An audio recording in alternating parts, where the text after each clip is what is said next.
Kasi di ba wala akong trabaho ngayon. So gumawa ako ng cake. Ayan, so request ng guest ko is yung minion. So paano daw gagawin yung minion? So ayan, gumawa ako ng minion. Yung sa loob na yan, hindi ko na pinakita sa inyo. Pero ang loob niyan is Rice Crispy. Tapos nilagyan ko ng white chocolate. Tapos marshmallow. Alam mo naman mga bata, di ba? Paborito nila yan. Tingnan mo. Huwag mo masyadong ipakita yung kamay mo, Jude. Kulubot-kulubot na, matanda na tayo. Anyway, ayan. So, medyo bigyan natin magandang detail. Di masyado siyang pulido, pero okay lang. At least, nagawa tayo ng minion na mukha siyang minion. Parang totoong minion. So, ayan. Usually, gumagawa ko nito gabi kasi wala masyado disturbo kasi yung mga bata, di ba? Mahilig pa naman sila sa mga ganito ganyan. So, hindi ka makapag-focus. So, minsan, ako lang mag-isa pag gabi. So, tulog ng mga bata, pati yung asawa ko tulog na rin.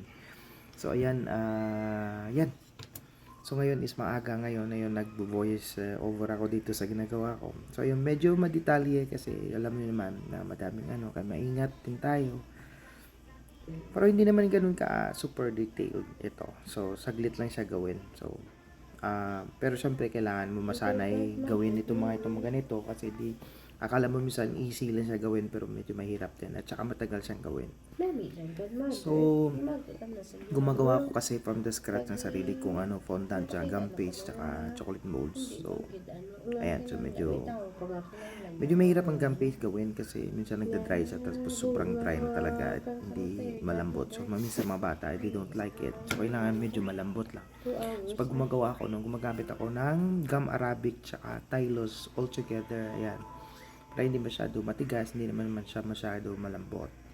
So, para makakatayo yung natin. So, ayan, medyo hindi ganun ka-perfect, pero gawa natin ng paraan. Ayan, pinapress-press ko siya. Siyempre, of course, huwag kalimutan.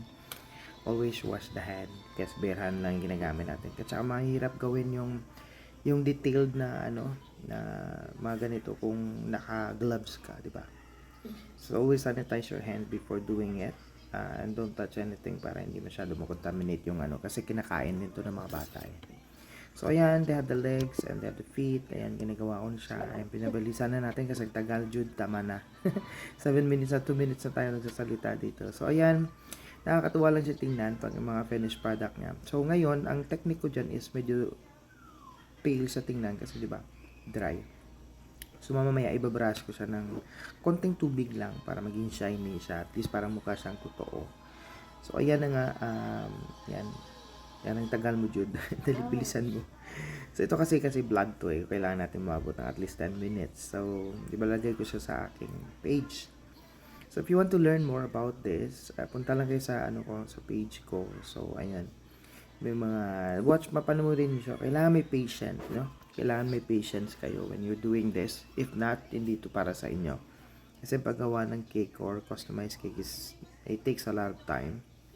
It takes a lot of effort. It takes a lot of skills. It takes a lot of, a lot of things na dapat mo consider bago ka pumasok sa ganitong klaseng gawain.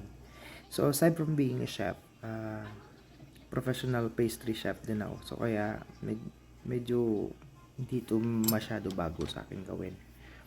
Ayan, so, I've been teaching here also in Canada for 3 years bilang isang international chef professor sa pastry, basic, beginner, mid, intermediate, saka advanced. Tapos, when I was in the Philippines, I'm also teaching pastry and culinary as well. Nagturo ako sa Emilio Aguinaldo before college and then nag-Manila Titana tapos nag-Adamson University. And also working at Chef Boy Culinary School sa Cavite. Yan, so ako mawak ng culinary school ni Chef Boy pag nag-taping siya. So akong pumapalit sa kanya. So anyway, anyhow, I miss those jobs kasi alam mo, nakakatuwa kasi pag may mga finished product ka, at the same time, people are loving it, people are giving you a feedback, people are give you like a nice review with it, like hindi lahat ng tao binibigyan ng skills na ganito kasi it takes while and it's a practice and kailangan mong maging dalubhasa sa ganito, kailangan mo, it takes a while, like years of doing it, even years of doing it, minsan hindi mo pa rin ma-perfect. So ganun din sa baking, minsan hindi lahat ng bagay na ma-perfect mo kaagad. It takes a while. Ang skills na ma-acquire naman yung skills. Pero kung may mga talent ka na mismo, don't have to worry kasi andyan na yan sa'yo.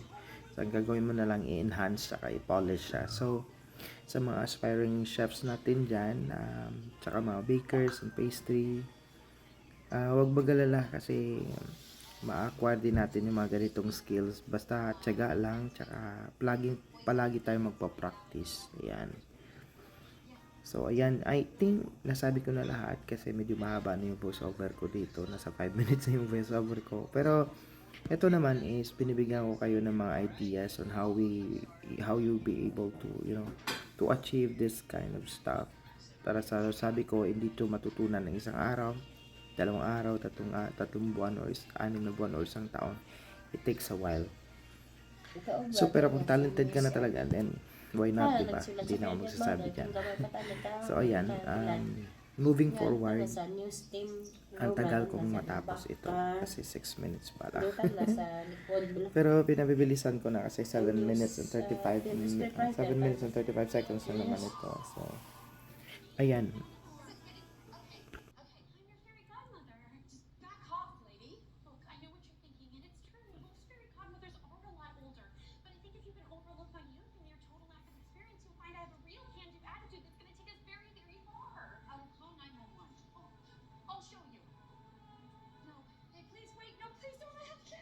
So, mukhang tapos na tayo. Maglalagay na tayo nito sa cake. Ayan.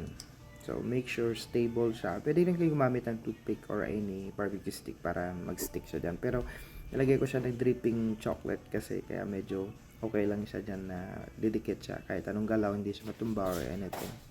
So, yung brush ko siya ng water para medyo shiny to look it like lively. The color more brighter. Ayan, parang gano'n. So, ayan. So, kung pipipick up na to, ayan. So, yung guest natin nandiyan sa labas. Yung anak ko, nagising sila para lang makita yung cake. Kasi gusto nila makita yung cake. Yung maliit dyan, umiyak. Kasi sabi niya, nakainin. So, daming gamit. Dadalhin kasi ito ng kukunin na ng guest. So, next time gagawa tayo para dito. Ayan, ang cute niya, diba? Oh, tingnan niyo. So, sabi ng guest ko, Pabilis daw. So, thank you so much, guys, for watching. Bye-bye!